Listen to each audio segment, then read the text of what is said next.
want to do. Yeah. All right.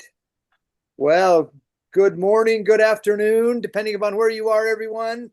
Welcome to Inside the Block. And it is sponsored by RoomRite Group Solutions. My name's Lon Hudman. I'm your host. And we have some great guests today. Our topic for today is behind the buy. What decisions are being made when it comes to group travel? Who's making those decisions? And so as guests we have today, we have Shari Vick from MemorableTimes. Welcome, Shari, and You. Gretchen DiNardo from Sage Travel.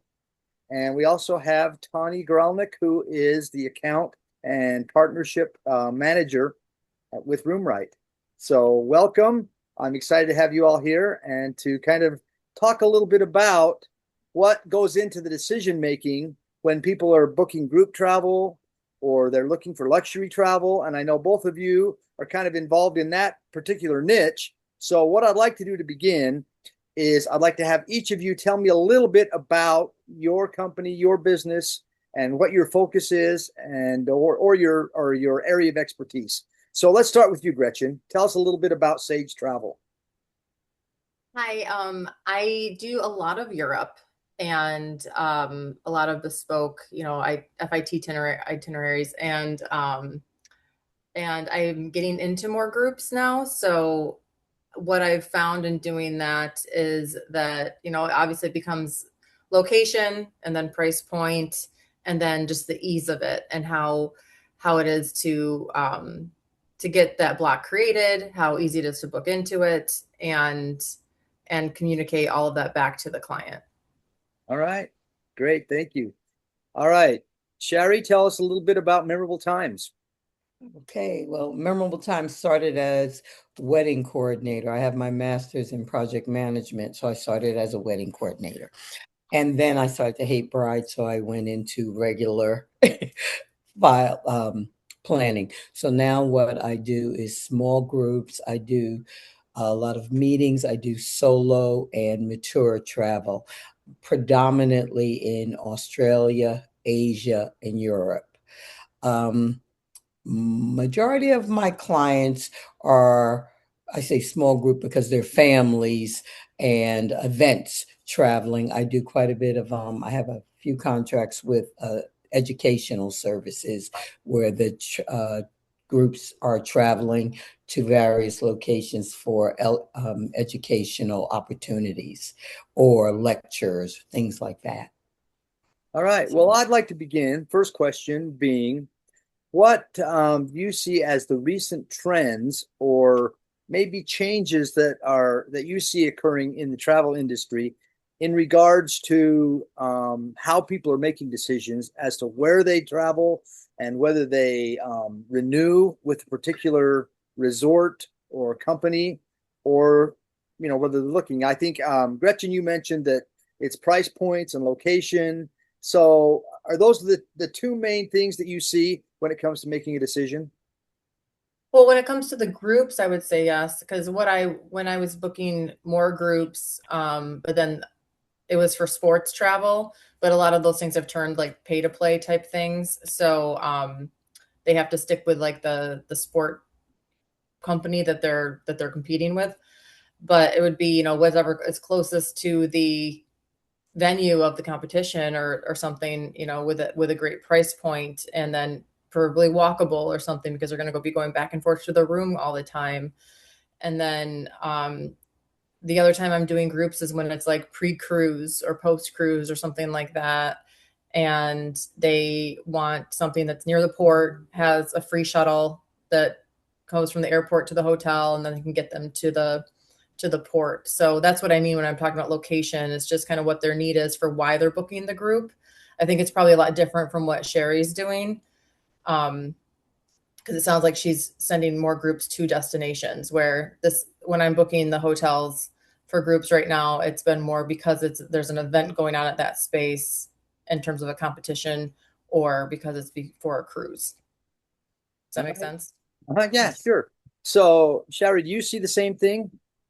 Actually, for corporate, I'm seeing more more conscientious with the budget, and more wherever the event is, and what is the best way that we can get the entire group there cost effectively. So yes, that's where I'm seeing budget. Where I'm seeing groups traveling together for events, personal events and family, no, those are experiences. Those are almost not really concerned with the budget to a certain degree. They are doing that. If we don't do it now, it won't get done.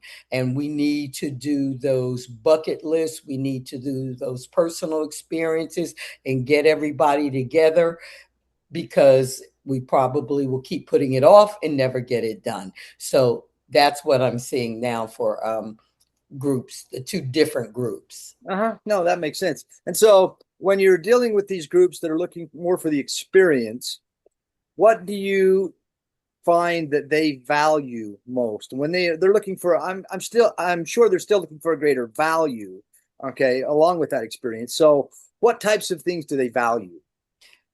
The events, the togetherness, the experience that they're going to come out of it with. The whole goal is, I don't know how to word this in the right way. I'm sort of seeing a doomsday type attitude. I've spoken with several peers, and it's the same thing. People are, I don't want to say doomsday, but lack of a better word, that's sort of what people are seeing right now. And if we don't get our family together, if we do not go do this now, we will never get it done. So their goal is, let's all get together. I have a family right now that's in DR, and they have activities, they have so many things going on, and it's the mother and father, their children, grown children, and their peers, their mates, and then the mates' peers have also come on the trip. So the goal here is, let's all just have a ball, have a good time, and just enjoy one another. So I think they're looking for life's experiences, and the fact that, hey, let's do this, let's enjoy, let's put our problems behind us. Right. So it's almost like a sense of urgency. Yes. Like they feel like they have to do it now because they don't know if they're going to get a chance to do it later on. That, and what are you holding your money for? I'm sorry. Right. No. Yeah, that's great. Go ahead, Gretchen. Oh, I was gonna say, I would agree with that, but I feel like on top of it, they also want a lot of flexibility. They want to be able to change their mind. They want to be able to like cancel things, or they don't want to be super locked into an excursion or an activity because of weather, or if somebody's not feeling it that day or something like that. I feel like I'm seeing more and more people that just want to have that flexibility and that ability to change their itinerary. So when you're doing you're doing small groups, Shari. So are these small groups, are they like families? Are they small businesses? Where is most of that coming from? It's both. And I say small groups, meaning 20 and under, because when I was doing weddings, it was like 200 people or 120. So 20 and under usually. And when the groups are the corporate groups, they're normally either the execs or a certain entity of that particular company. So it's 20 and under. And for them, there's not much cancellation going on. I agree with Gretchen for the personal travel.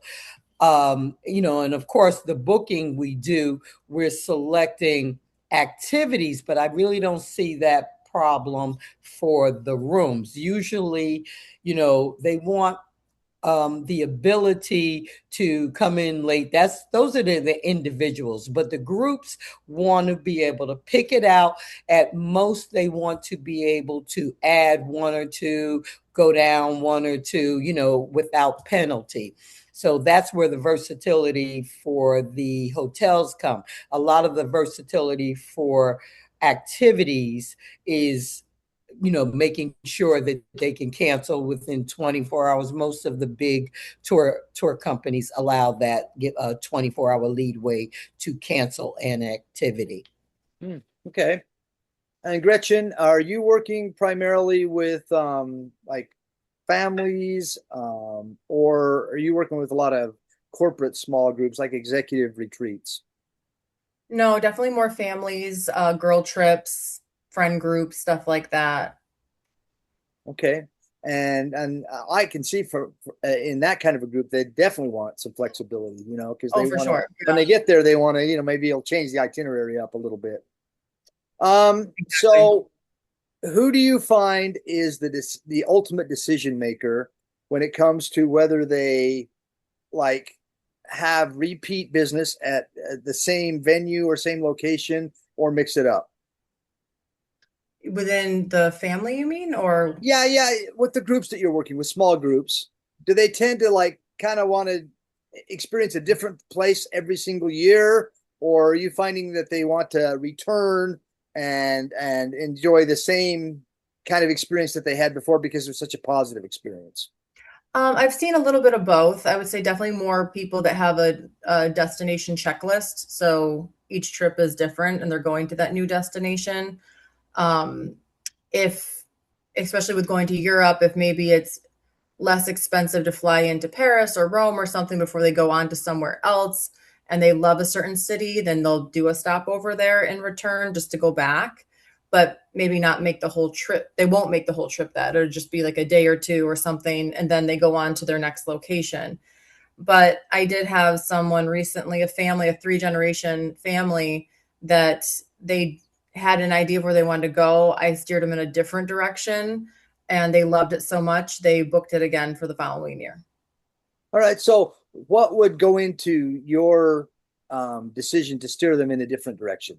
So, Just getting, without specifics, kind of like what were you oh, it's thinking? easy. It's because in listening to what they wanted to do, what their price point was in terms of budget, and places that I've seen, I think one of the best things we can do in this industry is experience more and more properties and cities and countries and stuff, so that we can, and we have to look at them very much with the idea of who fits this, whatever, whether it's a cruise or a hotel or a resort or a tour or a country or a city, like who will enjoy this. So I had experienced certain properties and I just felt like that was going to be a great fit.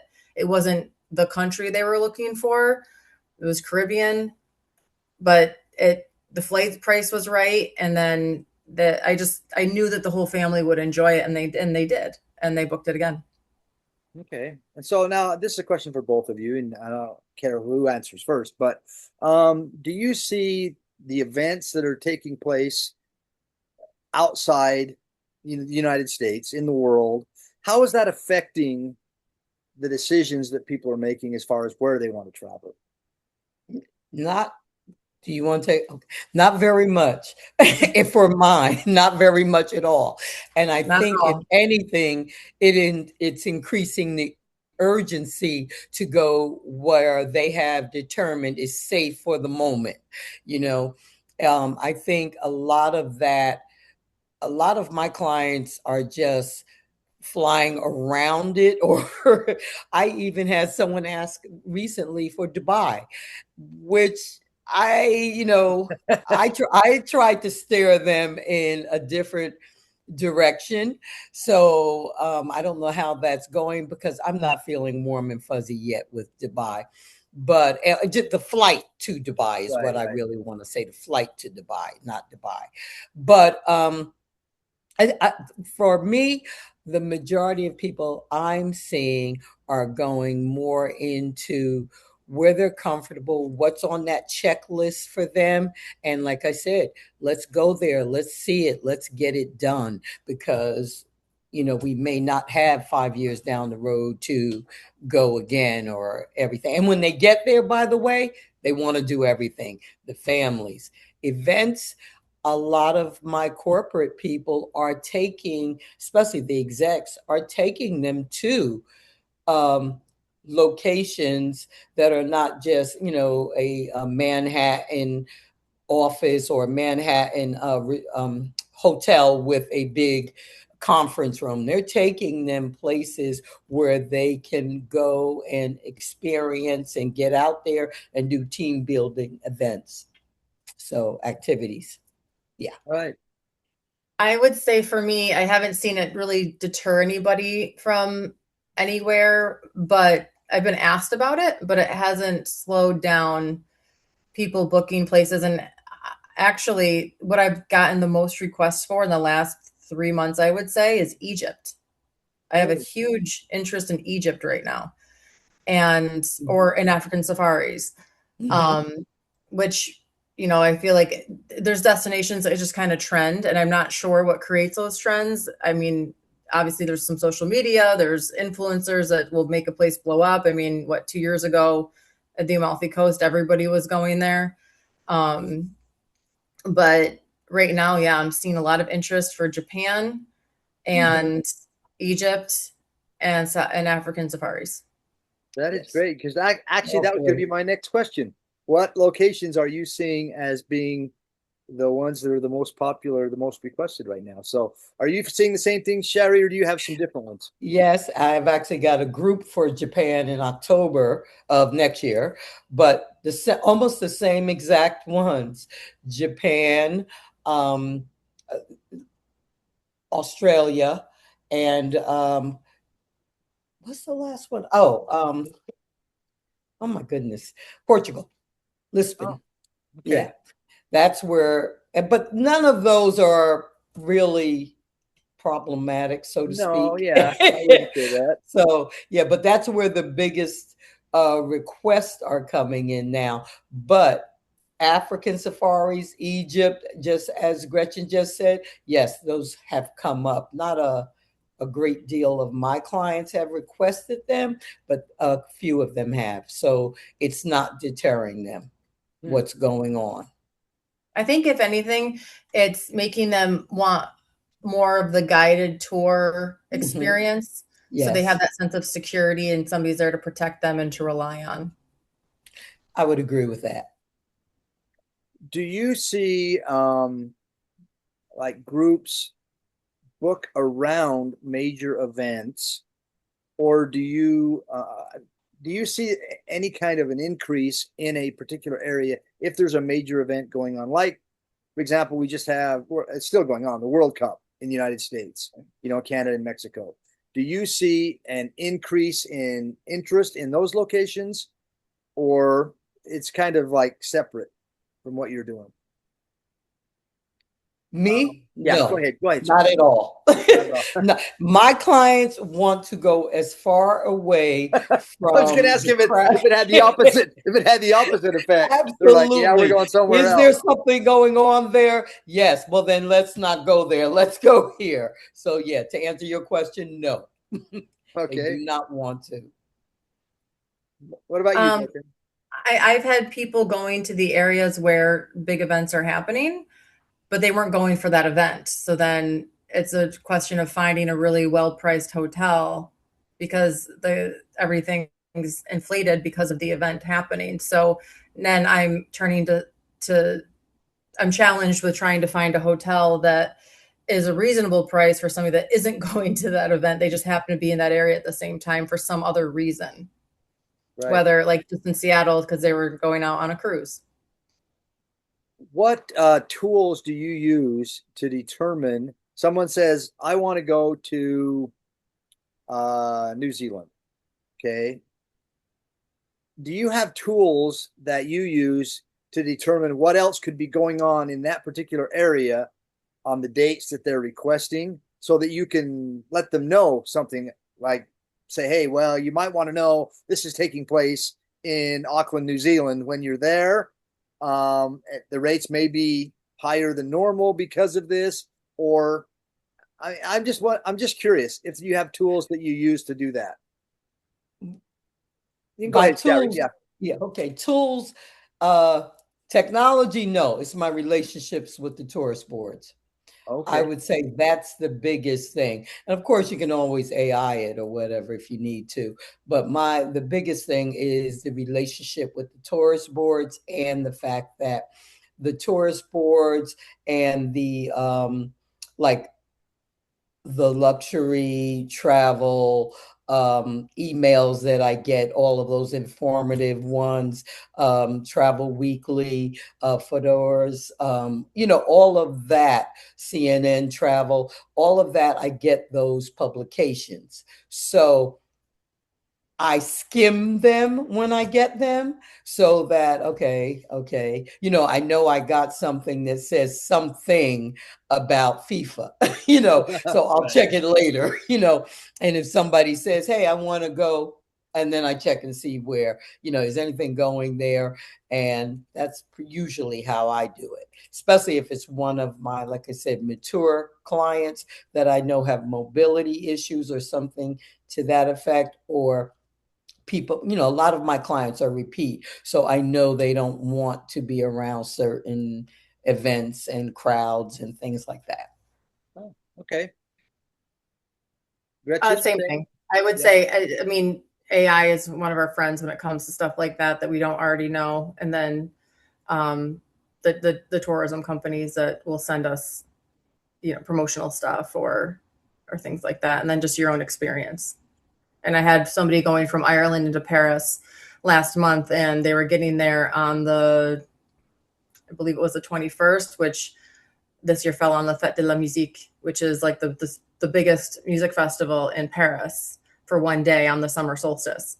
So I had to let them know, okay, if you're going to arrive that day, traffic's going to be a pain because everything's going to be blocked off and the streets are just going to be full of people and music. So maybe we want to arrive a day earlier, or a day later, but I would say a day earlier so you can experience it.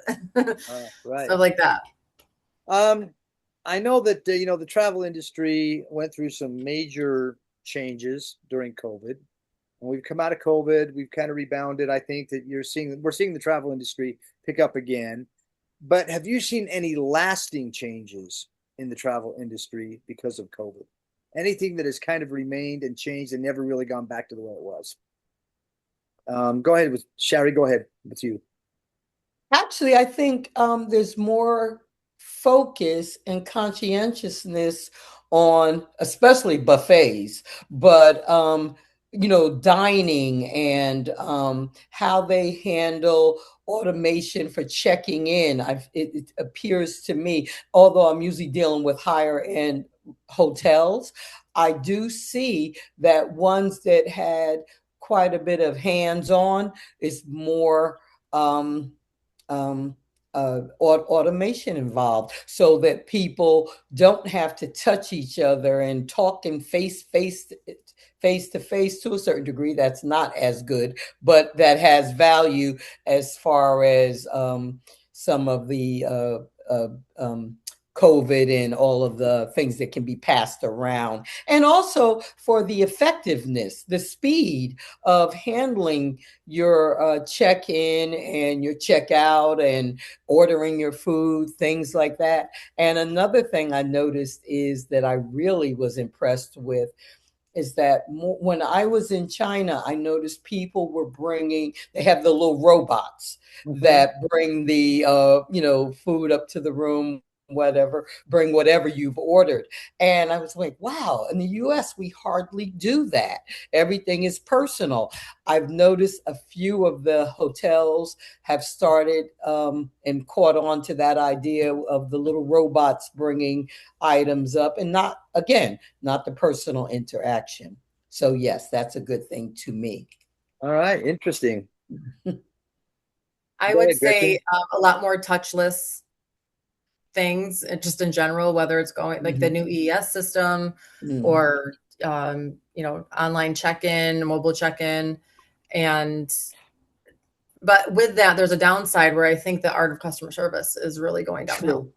True. And just the urgency to help somebody, or the desire to help somebody, or even the knowledge of how to help somebody. And I think that's where what we do as travel advisors That's what we really need to lead into, because when you are stranded somewhere or you check into a hotel that's nothing like it looked like online or something like that, and you need a new place to go, you want somebody that you can call that's going to fix it. You don't want to listen to hold music and somebody that's, just saying a script over and over again of, oh, I'm so sorry to hear this. I understand how you feel. There's nothing I can do about it type of thing. Right. And so I would say, yeah, definitely the touchless stuff, but then not that all customer service is bad. I mean, there still is great service, and standards are high in certain properties more so than others, and there's certain brands, but that is kind of a downfall. And I don't know if that's a COVID thing and a touchless thing, or if it's just kind of a new generation thing and people being so addicted to their phones and stuff like that. So who knows? It could be a mix of it all. Well, that kind of leads me to my next question. You talked about, people being addicted to their phones and technology and all of that. And then, Shari, you brought up the fact that people are kind of have a sense of urgency of wanting to have experiences and get together. Do you think that everything being so disconnected from human interaction, I mean, you don't have to talk to anybody. You can get everything done on your cell phone. Do you think that has increased the desire for people to have group travel where they get together and meet? Yes. Yes. Of course, some people will never change, but a lot of even in corporate, I would say yes to. Definitely the friends and family travel, definitely, because people are feeling a sense of loneliness. There's so many people working from home, and people who don't get to, we're all the family that I mentioned that is traveling now. They're all dispersed around the country. So this opportunity for all of them to go to DR together and spend this time together is what the mother especially was pushing for. She didn't care who came.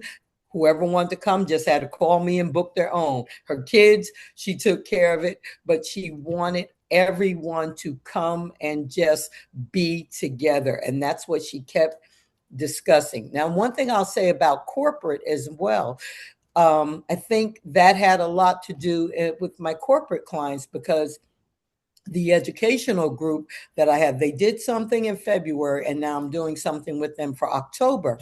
And they made a point of having me order a very pretty basket for them. I don't know why I had ordered. They could have picked it up at Home Goods, but they wanted me to get a basket, and they want to put the cell phones in it on the desk in the conference room, in the middle of the desk, turned off, because they want everybody's attention. And the purpose of this is to have everybody's attention. So, I respect that.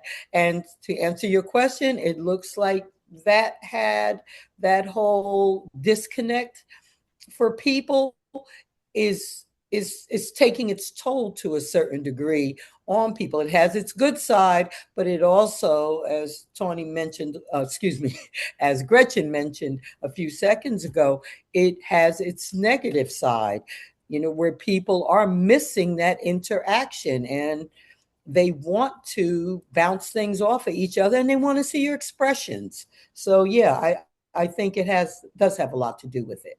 Yeah. Do you see the same thing, Gretchen? Do you see people craving more interaction? That's an interesting question. I guess when they travel, yes. That's when. But I feel like I actually have a bachelorette group right now, and I feel like the sense of the group coming from the group chat as it's getting closer is just, they cannot wait to just have that weekend where it's just girls, no kids, no guys, no anything. And they're not looking to be crazy at all. They just are craving that like kind of pajama party girl time to just kind of feel like they're going back into a simpler time, if you will, but with wine. All right. Well, I could sit and listen to both of you all day long. You guys are great. But our time is up. And so for the final question, I'm just going to ask each of you to tell me a little bit about why I would want to do business with Sage Travel or Memorable Times. And so we'll start with you, Gretchen. What is unique about what you do at Sage Travel, and why should I tell everyone about Sage Travel and to come to you for their travel decisions? Well, I think one of the benefits of using a travel advisor, and what I like to do as one, is that I'm going to listen to exactly what it is you're looking for. And we're going to have a conversation, and we're going to ask questions and troubleshoot, okay, maybe you're attracted to this area, but what's attracting you to this area? And then I'm going to find out what your budget is, and I'm going to respect your budget.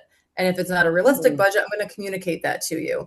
I think sometimes people are concerned when a budget is asked that it means we're looking for like, what's our top tier, like a car salesman or something, of like, what's the highest thing I can sell you? No, I just need perimeters. I need a perimeter. I don't want to present something to you that you can't do. And I also, if you have the room to do something a bit more elevated, a bit more exciting, a bit more unique, I want to provide that to you as well. So I think it's really just finding out what your needs are, and then creating something that's just super personal and super special for you to have the best experience, make great memories, take great photos, and really come back from that trip feeling like, wow, that was a great experience. And I'll be there for you every step of the way. That's a great commercial right there for Sage Travel. All right, Shari. Same thing for Memorable Times. I know that you specialize in solo and mature travel. So why should someone in that situation come to you, to Memorable Times? Okay. Like Gretchen, everything is personalized. I build your entire trip. So for me, because of solo and mature, safety is key. Safety, security, a lot of my individual clients, that's their biggest concern. They want to go, especially the women. They want to go. They want to do things. Either the husband's mates don't want to go, or they can't go, and the ladies are tired of waiting. And I have quite a few. I have a guy that goes every year to Thailand. I don't know why he won't go anywhere else, but that's another story. He goes every year to Thailand by himself. And by the way, I do have a rough idea, but We won't talk about that now. We won't go there. But my point is that I build your trip and will ask you, what will make you come home and say that was an amazing trip? What do you want to see? What do you want to do? Budget plays a good part of it, because as Gretchen said, I want to stay within your parameters. I'm not shooting for your high point, but on the same token, I don't want to book a trip for you with the budget that either I would have or somebody else would have. I want you to have your budget. And with the age group that for the most part I'm dealing with, they're dealing with good budgets and, retirement funds, things like that. And they're ready. They've prepared for this. So let it be known, I'm here. I provide you with the app so that you know every step of the way where you're going. Everything's at your hand. I will have a call with you before you leave to make sure you have everything and you know where everything is at. You know what to do to find out where you're comfortable, uncomfortable. If you have any discomfort, we're going to talk it through. But also you can contact me at any time, and I have backup. When I'm traveling, I do have somebody to back up and cover for me, and if necessary, bring me in on it. But that's what I tell most people. Just, I'm here for you. I'm going to plan your trip as if I were taking the trip. All right, you sold me. I'm sold. Not going to Thailand, but you sold me on some great luxury travel. All right. Okay. So any closing comments, Tawny? I think both of our guests have been fabulous. Any comments before we end? Yes, it was a great time. Thank you for joining us, Gretchen and Shari. Thank you. Thank you for Both inviting of me. you are amazing. Again, I just want to remind everyone that we have Inside the Block. We usually do it twice a month. Okay. And we feature both hotels and buyers and travel agents. And we just discuss the issues that are in the travel industry that are at the top of mind and that people are discussing and wanting to know more about. So thanks again for joining us for Inside the Block, sponsored by RoomRite Group Solutions, and we'll see you all soon. Goodbye. Thank you. Bye. Bye.